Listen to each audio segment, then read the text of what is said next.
अगला प्रश्न आया हुआ है, चौगान क्या है? चौगान क्या है? चौगान को ही आज के आधुनिक समय में हम पोलो के नाम से जाना जाता है। यह एक प्रकार का खेल है जो घोड़े पे बैठ के खेला जाता है। आज के आधुनिक समय में इसको पोलो कहा जाता है, पुराने समय में इसको चौगान कहा जाता है था। और इस खेल का जन्मदाता भारत को माना जाता है। और सल्तनत काल में गुलाम वंश का महत्वपूर्ण शासक कुतुबुद्दीन ऐबक जो था, उस समय जिसका शासनकाल 1206 से 1210 ईस्वी माना जाता है, और उस समय 1210 ईस्वी में वह घोड़े पे बैठ के चौगान खेल रहा था और घोड़े से गिरा तो उसके सर में चोट लग गई, और चोट लगने के कारण इसकी मृत्यु हो गई। तो ये प्रश्न कई बार पूछा हुआ है कि चौगान क्या है। तो चौगान को पोलो के नाम से जाना जाता है, और गुलाम वंश का महत्वपूर्ण शासक कुतुबुद्दीन ऐबक यह खेल खेलते हुए घोड़े से गिरकर मौत हो गई इसकी। आगे एक प्रश्न बार बार पूछा हुआ है, पद्मावत। पद्मावत जो है मध्यकाल की प्रमुख ऐतिहासिक रचना है। एक सूफी संत थे जिनका नाम था मलिक मोहम्मद जायसी। मलिक मोहम्मद जायसी जो हैं, उनकी ये प्रसिद्ध रचना है पद्मावत, जो उस समय की चित्तौड़ की महत्वपूर्ण रानी थी, अति सुंदर थी, जिनका नाम था पद्मावती। उन्हीं पद्मावती के ऊपर इस पुस्तक को लिखा गया है, मलिक मोहम्मद जायसी ने लिखा है, जिसमें अलाउद्दीन खिलजी और रानी पद्मावती के प्रेम प्रसंगों का इसमें वर्णन है। तो ये पद्मावत पे कई बार प्रश्न आया है, लगातार ये रिपीटेड प्रश्न है। अगला प्रश्न है, भारत का पहला मुस्लिम उपनिवेश क्या था? भारत का पहला मुस्लिम उपनिवेश क्या था? सबको पता है कि 712 ईस्वी में मोहम्मद बिन कासिम ने भारत पर आक्रमण किया। इस्लाम धर्म के उदय के पश्चात जब भारत पर पहला आक्रमण हुआ मोहम्मद बिन कासिम के नेतृत्व में, तो कासिम जब भारत पर आक्रमण किया तो सिंध के कुछ हिस्सों पर उसने अधिकार करके वो पुनः वापस चला गया। तो इस प्रकार भारत का पहला मुस्लिम उपनिवेश सिंध को माना जाता है। पुनः एक प्रश्न है कि 12वीं शताब्दी में हिंदू और मुसलमानों को एक करने का काम कौन किया? तो 12वीं शताब्दी में हिंदू और मुसलमानों को एक करने का काम सूफी संतों ने किया, क्योंकि जब मुस्लिम भारत में आए तो अपने साथ साथ इनके साथ बड़ी मात्रा में सूफी संत भी आए। सूफी संत आए जिसमें महत्वपूर्ण संप्रदाय थे, जिसमें चिश्तियाँ थी, कादरी था, नक्शबंदिया था। तो ये जितने भी संप्रदाय थे, इन संप्रदाय के महत्वपूर्ण संतों ने भारत में बड़े स्तर पे हिंदुओं को मुस्लिम बनाने का काम किया, तथा हिंदू मुस्लिम को में सामंजस्य बैठाने का काम किया। इन्हीं प्रमुख सूफी संतों में अजमेर के प्रमुख सूफी संत और चिश्ती संप्रदाय के महान सूफी संत जिसका नाम है ख्वाजा मोइनुद्दीन चिश्ती, ये चिश्ती संप्रदाय के प्रमुख संत हुआ करते थे, जिन्हें ख्वाजा की उपाधि दी गई थी, और जिनका दरगाह अजमेर में है। ख्वाजा मोइनुद्दीन चिश्ती, जिन्हें ख्वाजा गरीब नवाज के नाम से भी जाना जाता है। प्रश्न पूछा है कि ख्वाजा गरीब नवाज किसे कहते हैं? तो चिश्ती संप्रदाय के महत्वपूर्ण शासक मोइनुद्दीन चिश्ती को कहा जाता है। इन्हीं के शिष्य हैं जिनका नाम है हजरत निजामुद्दीन औलिया। सल्तनत काल के कई प्रमुख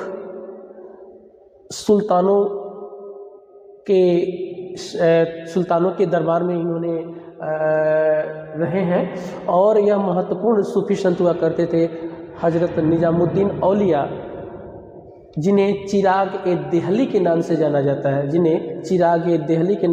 जाता है, प्रश्न पूछा है चिराग-ए-देहली किसे कहते हैं?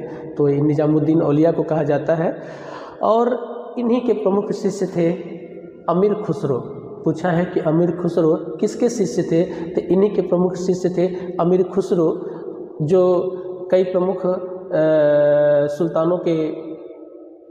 सुल्तानों के दरबार में इन्होंने काम किया है। अमीर खुसरो, जिन्हें तूती-ए-हिंद के नाम से जाना जाता है, और अमीर खुसरो ही वह व्यक्ति हैं जिन्होंने सबसे पहले एक नई भाषा का विकास किया था जिसे उर्दू कहा जाता है, और इसी उर्दू को हम हिंदवी के नाम से भी जानते हैं। और इन्होंने कई प्रमुख रचनाएं की हैं जो अति महत्वपूर्ण हैं। तो इन्हें तूती हिंद या तोता हिंद के भी नाम से जाना जाता है, अमीर खुसरो।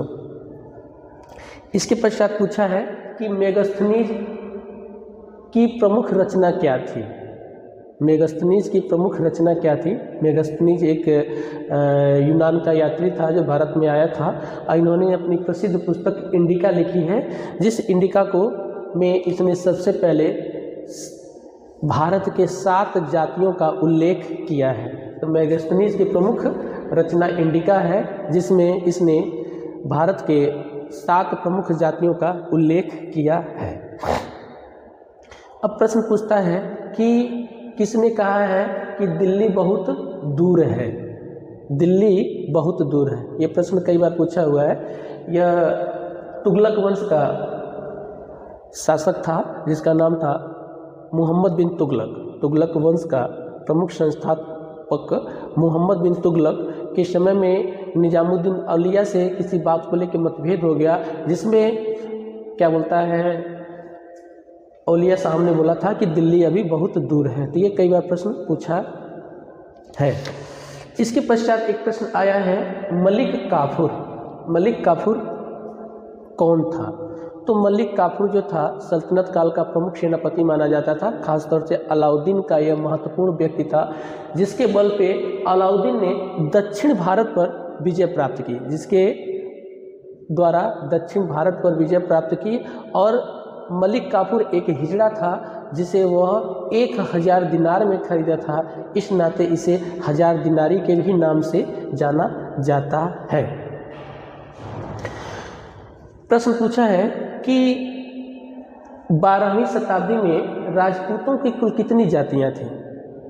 12वीं शताब्दी में राजपूतों की कुल कितनी जातियां थीं? तो 12वीं शताब्दी में राजपूतों की 36 जातियां थीं।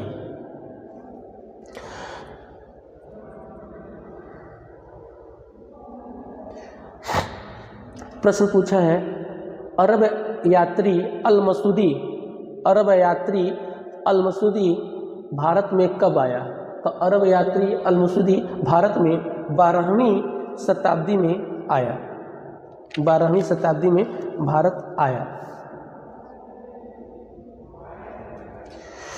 एक प्रश्न है, गुजरात को मध्यकाल में किस नाम से जाना जाता है? गुजरात को मध्यकाल में आंधिलवाड़ के नाम से जाना जाता है। और गुजरात उस जमाने में कपास, सूती वस्त्र और नील की खेती के लिए प्रसिद्ध था। कपास, सूती वस्त्र और नील की खेती के लिए प्रसिद्ध था।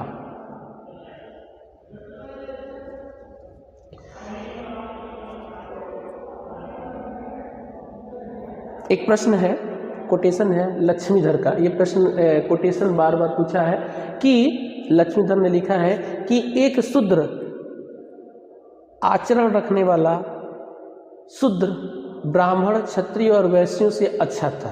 मैंने कोटेशन पूछा है कि ये किसने कहा है कि एक शूद्र आचरण रखने वाला शुद्ध ब्राह्मण, क्षत्रिय, वैश्यों से अच्छा था। ये कई बार प्रश्न पूछा जा चुका है। एक और कोटेशन है अलवर्णी का, वैश्यों का कर्तव्य खेती करना। पूछा है कि ये किसका कोटेशन है? तो वैश्यों का कर्तव्य खेती करना, भूमि को जोतना व पशुओं का पालन करना व ब्राह्मण की आवश्यकता की पूर्ति करना था।